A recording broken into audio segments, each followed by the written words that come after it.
मेरे प्रियो, प्रभु आप सभी को बहुत आशीष दें। परमेश्वर की महिमा हो, आमीन। आज हम कुछ खास बातें हैं जो जानेंगे, और हम जब मसीहत में जीते हैं तो हमारा जीना कैसा है, और हमारा विश्वास जब परमेश्वर पर रहता है, प्रभु के वचन पर जब हम चलते हैं तो कैसे हम विश्वास में दृढ़ हो सकते हैं, और कैसे एक मसीही परिवार को मसीहत में जीना और प्रभु यीशु मसीह को मानकर उसकी आज्ञा का वचन का पालन करना और उसके मार्ग पर चलना, और पवित्र शास्त्र बाइबल को कैसे गहराई से पढ़ना। क्या हम अपने जीवन में परमेश्वर के लिए सही हो सकते हैं? क्या हम संसारिक रीति से जीकर परमेश्वर को प्रसन्न कर सकते हैं? ऐसी बहुत सी कुछ सारी बातें हैं जो आज हम खुलासा करेंगे। और एक मसीह परिवार का जीवन कैसा होना चाहिए जब वो प्रभु यीशु मसीह पर विश्वास करता है, तो एक मसीह परिवार का जीवन कैसा है आज हम जानेंगे।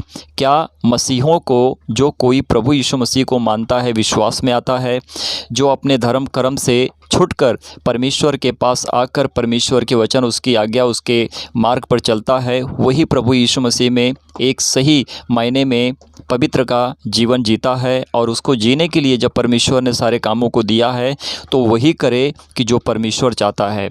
कोई भी इंसान पाप और व्यभिचार करके परमेश्वर को प्रसन्न नहीं कर सकता है। पिता, पुत्र और पवित्र आत्मा को वो प्रसन्न नहीं कर सकता है। तो मेरे प्रियो, आज हम कुछ ऐसी सटीक बातें हैं जो सीखेंगे, और आप मेरे साथ बने रहें, जुड़े रहें और पूरी वीडियो को अंत तक देखें। भजन संहिता अध्याय 58 वचन 1 से 6 तक। हे मनुष्यों, क्या तुम सचमुच धर्म की बात बोलते हो? हे मनुष्यवंशियों, क्या तुम सिधाई से न्याय करते हो? नहीं, तुम मन ही मन में कुटिल काम करते हो। तुम देश भर में उपद्रव करते जाते हो। दुष्ट लोग जन्मते ही पराये हो जाते हैं। वे पेट से निकलते ही झूठ बोलते हुए भटक जाते हैं। उनमें सर्प का सा विष है। वे उस नाग के समान है जो सुनना नहीं चाहता, और सपेरा कितनी भी निपुणता से क्यों न मंत्र पढ़े तो भी उसकी नहीं सुनता। हे परमेश्वर, उनके मुंह में से दांतों को तोड़ दे। हे यहोवा, उन जवान सिंहों की दाढ़ों को उखाड़ डाल। परमेश्वर की महिमा हो। आज हम वचन में कुछ सीख पाएंगे दाऊद के द्वारा, जो आज हमारे लिए परमेश्वर ने अपने वचन को दिया है, और उसी वचन से आज हम कुछ अपने जीवन में खुलासा कर सकते हैं और सीखेंगे और बहुत कुछ जानेंगे। तो मेरे प्रियो, आप मेरे साथ बने रहें। तो प्रभु आप सभी लोगों को आशीष और ब्लेस करें। आगे हम वचन में बढ़ते हैं। तो आपने जिस रीति से वचन को पढ़ा है, भजन संहिता अध्याय 58 वचन 1 से 6 तक, राइट। तो पहला वचन कहता है, देखो, हे मनुष्य, क्या तुम सचमुच धर्म की बात बोलते हो? क्या जो इस पृथ्वी के ऊपर मनुष्य जीता है, या फिर अपने धर्म के काम को करता है और धर्म के अनुसार वो अपने कर्म को भी करता है, जो मनुष्य अपने रीति से काम करता है, अपने बाप दादाओं के कामों को फॉलो करता है, जिसे कहते हैं कि मेरे पितरों ने क्या किया, मैंने क्या किया और आगे मैं क्या करूंगा। तो ये मनुष्य का काम है, जो अपने धर्म के अनुसार, अपने नियम के अनुसार जो काम उसको दिखाया जाता है, जो बाप दादाओं ने दिखाते हैं, जो माता पिता करते हैं, वही बच्चे और उनके बेटे परपोते भी करते हैं, राइट। तो ये संसार का काम है जो संसार के लोग करते हैं। हर मनुष्य के मन में विरोध होता है, डा होता है, परंतु अगर ऐसे ही मनुष्य अपने मन में विरोध और डा रखेगा तो वो परमेश्वर के राज्य में कभी बढ़ने नहीं पाएगा। और आगे देखो, हे मनुष्यवंशियों, क्या तुम सिधाई से न्याय करते हो? तो यहाँ पर लिखा है, क्या हे मनुष्य, जो तुम पृथ्वी के ऊपर जीते हो, जो अपने धर्म को फॉलो करते हो और धर्म के अनुसार अपने कर्म को भी करते हो, क्या जो तुम्हारा काम है क्या परमेश्वर को भाता है? नहीं भाता है। जो धर्म के काम को करता है वो परमेश्वर के लिए काम नहीं करता है। परमेश्वर के स्वर्ग राज्य के लिए जो मनुष्य काम करता है वो परमेश्वर के लिए काम करता है। आमीन। प्रभु यीशु मसीह के ऊपर जब हमने नज़र डाला तो प्रभु यीशु मसीह ने कहा कि मैं नीचे का नहीं हूँ, मैं ऊपर का हूँ। तो हम किसको कहते हैं? ऊपर वाला। हम ऊपर वाला क्यों कहते हैं? ऊपर वाला हमारी मदद करेगा। तो मेरे प्रियो, मेरे भाइयों, अगर आप विश्वासी हो, मसीहत में आपने प्रभु यीशु मसीह को जाना है, परमेश्वर को जाना है, पवित्र आत्मा अगर आपके अंदर काम करता है और आप परमेश्वर के लिए सही होकर, सिद्ध होकर जीते हो, जो आप संसारिक रीति से अपने जीवन को जीते थे, पर आज तुम मसीहत में हो, प्रभु यीशु मसीह को जानने वाले हो, तो तुम अपनी जीवन को नहीं जी सकते हो, क्योंकि आपकी जीवन अब परमेश्वर की जीवन है। प्रभु यीशु मसीह ने कहा कि मार्ग, सत्य और जीवन मैं ही हूँ, बिना मेरे द्वारा कोई पिता अर्थात परमेश्वर तक नहीं जा सकता है। तो मनुष्य नहीं जा सकता है। और प्रभु यीशु मसीह ने कहा कि तुम मुझसे अलग होकर तुम अपने जीवन में कुछ भी नहीं कर सकते।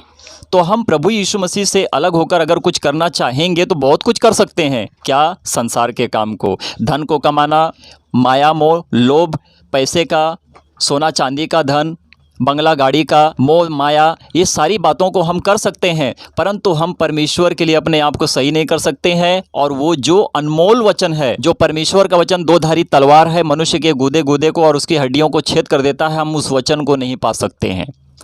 तो प्रभु ने कहा कि जब मांगोगे तुम्हें दिया जाएगा, ढूंढोगे तो पाओगे, खटखटाओगे तुम्हारे लिए खोला जाएगा। तो संसार का जीवन शैतान का जीवन है, और प्रभु यीशु मसीह में जो जीवित रहता है वो परमेश्वर का जीवन है, क्योंकि परमेश्वर ही उसको अपना क्या करता है, मार्ग दिखाता है और उसको नया जीवन देता है। आमीन। तो देखो 2 वचन क्या कहता है, तुम मन ही मन में कुटिल काम करते हो, तुम देश भर में उपद्रव करते जाते हो। तो जो मनुष्य कहता है कि मैं पृथ्वी के ऊपर रहकर एक अच्छे काम को करता हूँ, तो मनुष्य का अच्छा काम क्या है? तो जब इसके आगे मैं कुछ बातें रखूँगा तो आपको समझ में आएगा कि हमने संसार की रीति से कौन से जीवन को जिया था, और जब आज हम मसीह विश्वासी हैं तो हमको कैसे जीवन को परमेश्वर के मार्ग में चलने के लिए और परमेश्वर के राज्य में कैसे हमको अपने जीवन को जीना है। तुम देश भर में उपद्रव करते जाते हो। 3 वचन कहता है, दुष्ट लोग जन्मते ही पराये हो जाते हैं। मेरी परिवार में दुष्टता है, या मेरे माता पिता के जीवन में वो सच्चाई नहीं है, आत्मा विश्वास नहीं है, तो जो मेरे माता पिता काम करेंगे वही मेरी परिवार भी करेगी, जिसको कहते हैं कि पिछली पीढ़ी बीत गई, अगली पीढ़ी अब शुरू हो गई है। तो बच्चा कहाँ से सीखता है? बच्चा वहाँ से सीखता है जो उसको माता पिता के द्वारा सीखने के लिए मिलता है। तो जब माता पिता अच्छे हैं तो परिवार भी अच्छी होगी, बच्चे भी अच्छे होंगे, और उनका जीवन भी परमेश्वर में सही और सिद्ध रहेगा। और आगे देखिए क्या लिखा है, वे पेट से निकलते ही झूठ बोलते हुए भटक जाते हैं। तो ऐसे मनुष्य हैं पृथ्वी के ऊपर जो जीते हैं, वो संसार का काम है उनका, जो इस रीति से जीते हैं, ना तो विश्वास है, ना तो उनके अंदर परमेश्वर का आत्मा का काम है, ना तो एक अच्छे इंसान बन सकते हैं, ना तो एक अच्छे इंसान बनकर कोई एक अच्छे काम को कर सकते हैं। ये संसारिक का जीवन है। इस रीति से अगर मनुष्य जीकर परमेश्वर को कहे कि मैं परमेश्वर को प्रसन्न कर लूँगा, तो परमेश्वर को कभी प्रसन्न नहीं करने पाएगा। पर हाँ, एक बात है, शैतान को ज़रूर प्रसन्न कर लेगा वो, क्योंकि वो शैतान के ही काम को करता है। संसार का काम जो है वो शैतान का काम है। तो जो मनुष्य संसार की रीति से काम करता है वो शैतान के काम को करता है, वो परमेश्वर को तो कतई नहीं पा सकता है। आगे 4 वचन देखो क्या कहता है, उनमें सर्प का सा विष है। तो ऐसे मनुष्य के अंदर सर्प का विष है, और ऐसे ही मनुष्य परमेश्वर का निरादर करने में 1 नंबर आगे रहते हैं। परमेश्वर के वचन से विरोध करेंगे और अपने आप की बढ़ाई करेंगे, और अपने सत्ता को खड़ा करने के लिए अपने आप को कहेंगे वाह हम तो परफेक्ट हैं। परंतु वो नहीं जानते हैं कि जो मनुष्य सांप की आराधना करता है वो शैतान की आराधना करता है। आगे देखो क्या लिखा है, वे उस नाग के समान हैं जो सुनना नहीं चाहते। किसको? वो नाग के समान है कि जो परमेश्वर के वचन को ग्रहण भी नहीं करना चाहते और परमेश्वर के मार्ग पर चलना भी नहीं चाहते, और कहते हैं हम प्रभु यीशु मसीह को बहुत मानते हैं, कहते हैं कि हम प्रभु यीशु मसीह को बहुत मानते हैं, परंतु प्रभु यीशु मसीह जब आएगा ना तो सबका बैंड बजाएगा। अभी नहीं है, प्रभु यीशु मसीह नहीं है, आया नहीं है ना, तो सबको लगता है कि ऐसा कभी हो ही नहीं सकता है। तो जब परमेश्वर जिस दिन आ जाएगा ना बादलों के ऊपर, तो हर मनुष्य की हेकड़ी निकल जाएगी। 5 वचन में देखो क्या लिखा है, और सपेरा कितनी भी निपुणता से क्यों ना मंत्र पढ़े तो भी उसकी नहीं सुनता। कौन नहीं सुनता? सांप नहीं सुनता, पर सपेरे को ही सांप डस लेता है। समझने वाली बात है ना।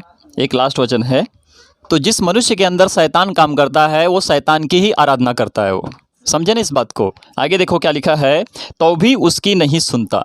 कान में आवाज़ जाएगी, समझ में आएगा, सब कुछ पता चलेगा, पर वो ग्रहण नहीं करता। किसको? परमेश्वर को।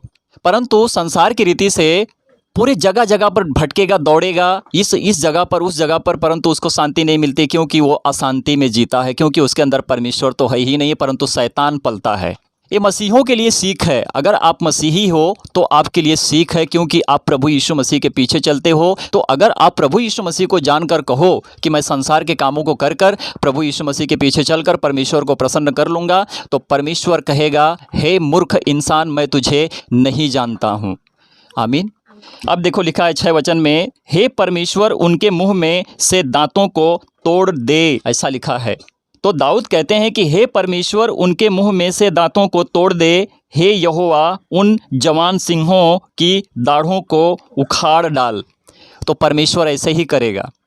जब मनुष्य नहीं सीखेगा, नहीं सुधरेगा, नहीं जानेगा परमेश्वर को, तो वो बेमौत मारा जाएगा। वो नहीं जानता है परमेश्वर को, वो जानता है इस पृथ्वी के ईश्वर को। स्वर्ग परमेश्वर का सिंहासन है, पृथ्वी परमेश्वर के पैरों की चौकी है। और वो स्वर्ग का सिंहासन प्रभु यीशु मसीह जहाँ पर विराजमान है, वो वहाँ का सिंहासन है। और ये पृथ्वी पर हम जब जीते हैं तो प्रभु यीशु मसीह की पैरों की ये चौकी है। आमीन बोलो। परमेश्वर की महिमा हो। आप मसीहत में जी रहे हो ना, तो आप जान लो कि परमेश्वर के राज्य में मनुष्य को कैसे जीना है और कैसे चलना है।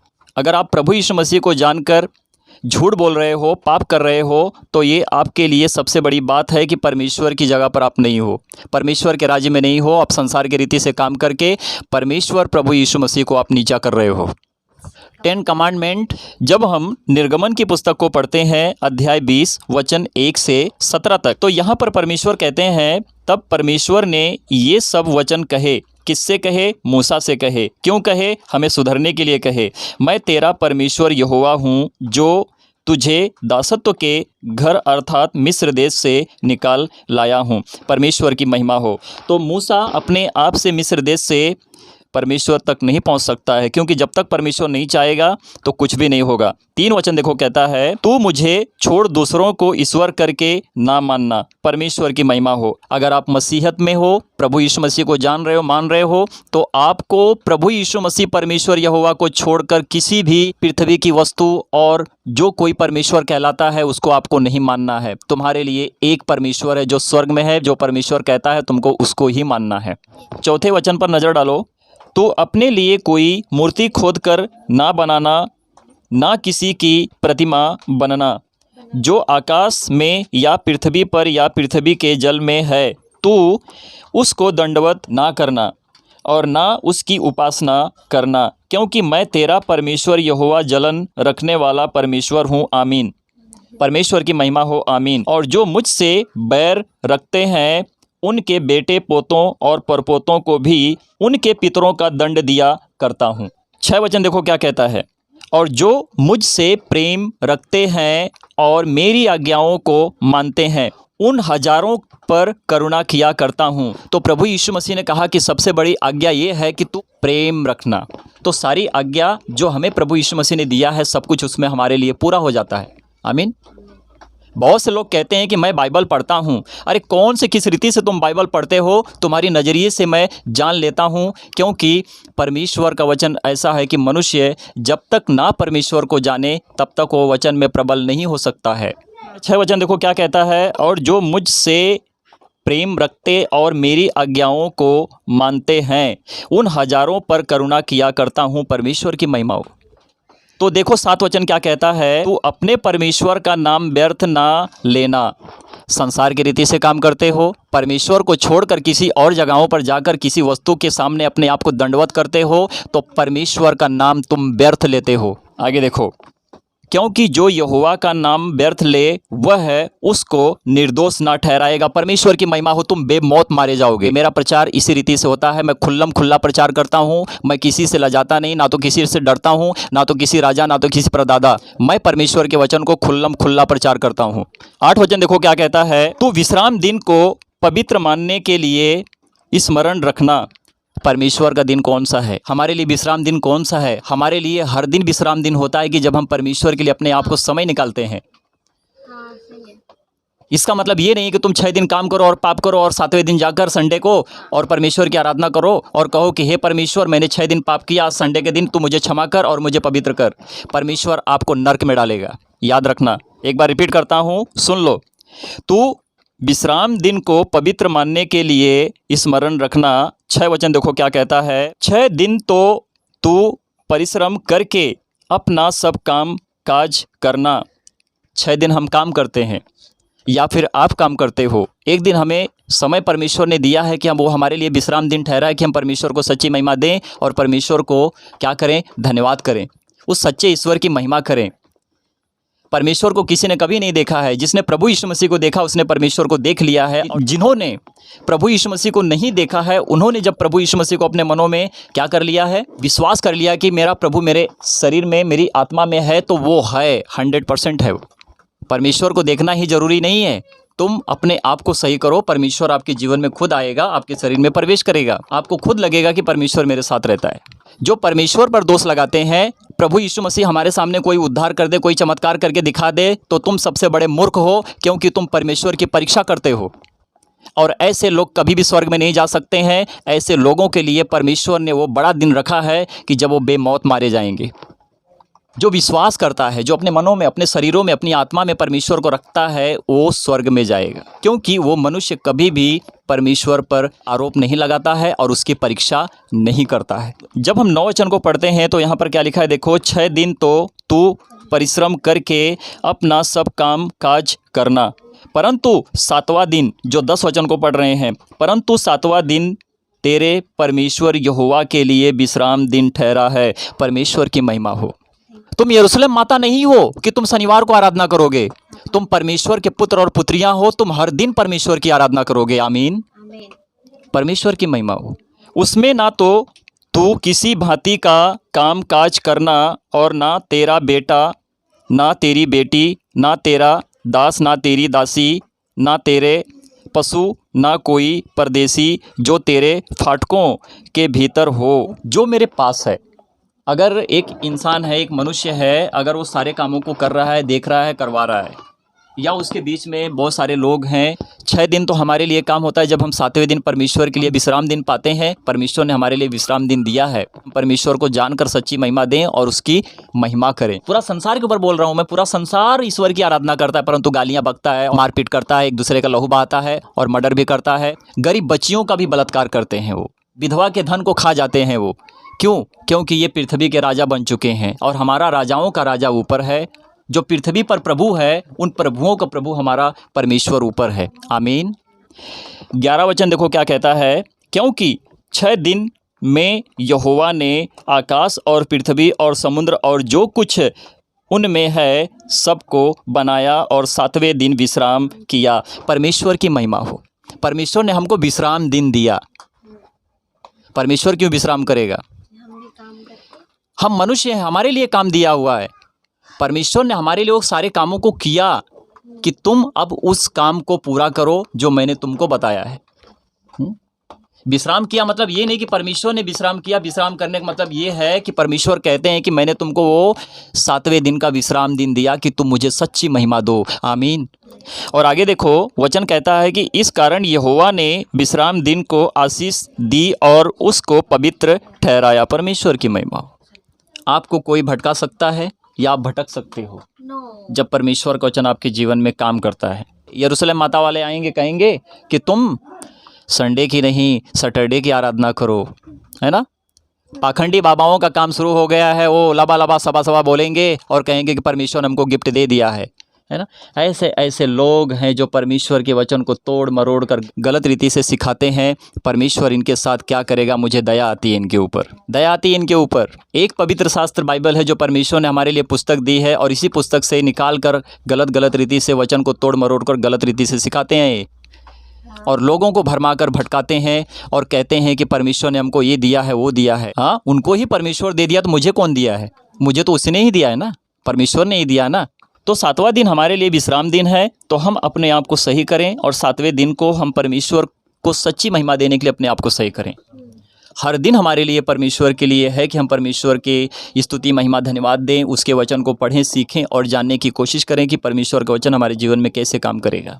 राजा से राजा बढ़कर हैं, पृथ्वी के ऊपर जीने वाले, धन वाले, पैसा वाले बहुत हैं, पर क्या वो इस तरह से कभी बैठते हैं? क्योंकि उनके पास समय नहीं है। उनके पास बहुत सारा काम है, उनके पास फैक्ट्री है, पैसा है, बैंक है। जो मेरे पास परमेश्वर ने धन दिया है उनके पास नहीं, वो भिखारी हैं, मैं अमीर हूँ। मैं परमेश्वर में अमीर हूँ और वो पृथ्वी पर धनवान है और पृथ्वी के ऊपर मैं गरीब हूँ। और स्वर्ग में मैं अमीर हूँ। कौन इसको झुटला सकता है? कोई नहीं झुटला सकता है। जो परमेश्वर के वचन पर सही तरह से चलता है उसको सब पता होता है। आगे देखिए 12 वचन पढ़ता हूँ, क्या लिखा है। तो अपने पिता और अपनी माता का आदर करना, जिससे जो देश तेरा परमेश्वर यहोवा तुझे देता है उसमें तू बहुत दिन तक रहने पाएगा। परमेश्वर की महिमा हो। तो हमारे माता पिता हैं। एक मसीह विश्वासी जो होता है वो अपने माता पिता का आदर करता है, अपनी परिवार का आदर करता है, अपने बच्चों का आदर करता है, सभी लोगों का आदर करता है, क्योंकि वो परमेश्वर के वचन में जीता है, वो परमेश्वर के मार्ग पर चलता है। 13 वचन कहता है तू खून ना करना। 14 वचन कहता है तू व्यभिचार ना करना। 15 वचन कहता है तू चोरी ना करना। 16 वचन कहता है तू किसी के विरुद्ध झूठी साक्षी ना देना। 17 वचन कहता है तू किसी के घर का लालच ना करना। तू किसी के स्त्री का लालच ना करना और ना किसी के दास दासी या बैल गदहे का, ना किसी की किसी वस्तु का लालच करना। तो मेरे प्रियो, एक मसीह विश्वासी को झूठ बोलना नहीं चाहिए, क्योंकि झूठ बोलना सबसे बड़ा पाप है। चोरी करना नहीं चाहिए, क्योंकि चोरी करना सबसे बड़ा पाप है। मारपीट करना नहीं चाहिए, क्योंकि मारपीट करना सबसे बड़ा पाप है। गाली देना नहीं चाहिए, क्योंकि गाली देना सबसे बड़ा पाप है। किसी पर दोष लगाना भी नहीं चाहिए, क्योंकि दोष लगाना भी महापाप है। किसी के साथ छल कपट करना भी नहीं चाहिए, क्योंकि छल कपट करना भी पाप है। किसी को जान से मार देने की धमकी नहीं देनी चाहिए, क्योंकि मार देने की धमकी देना भी महापाप है। और किसी को जान से मारना भी महापाप है। किसी के लहू को बहाना भी महापाप है। परमेश्वर को छोड़ किसी भी वस्तु और मनुष्य की बनाई हुई वस्तु के सामने अपने आप को दंडवत करना भी महापाप है। प्रभु यीशु मसीह परमेश्वर यहोवा पिता, पुत्र और पवित्र आत्मा को छोड़ किसी और को ईश्वर करके मानना भी महापाप है। मसीहत में एक विश्वासी को अपनी माता पिता का आदर ना करना और उससे प्रेम ना करना वो भी महापाप है। मार्ग पर चलते हुए मुसाफिर अगर आपसे रास्ता पूछे तो उसे गलत रास्ता दिखाना भी महापाप है। किसी के विरोध में झूठी गवाही देकर किसी को फंसाना भी महापाप है। प्रभु यीशु मसीह को मानकर विश्वास रखकर सांसारिक कामों को करना भी महापाप है। पति पत्नी का जीवन एक हो और उनमें सच्चा प्रेम हो। पति को छोड़ पत्नी के जीवन में दूसरे मनुष्य का भी आना सबसे बड़ा महापाप है। पत्नी को छोड़ पति के जीवन में दूसरी स्त्री आना भी महापाप है। एक मसीह विश्वासी के जीवन में डाह, विरोध, घमंड, अहंकार है तो वह विश्वासी नहीं है, परंतु वो संसारिक है जो परमेश्वर का निरादर करता है, और परमेश्वर का निरादर भी करना सबसे बड़ा महापाप है।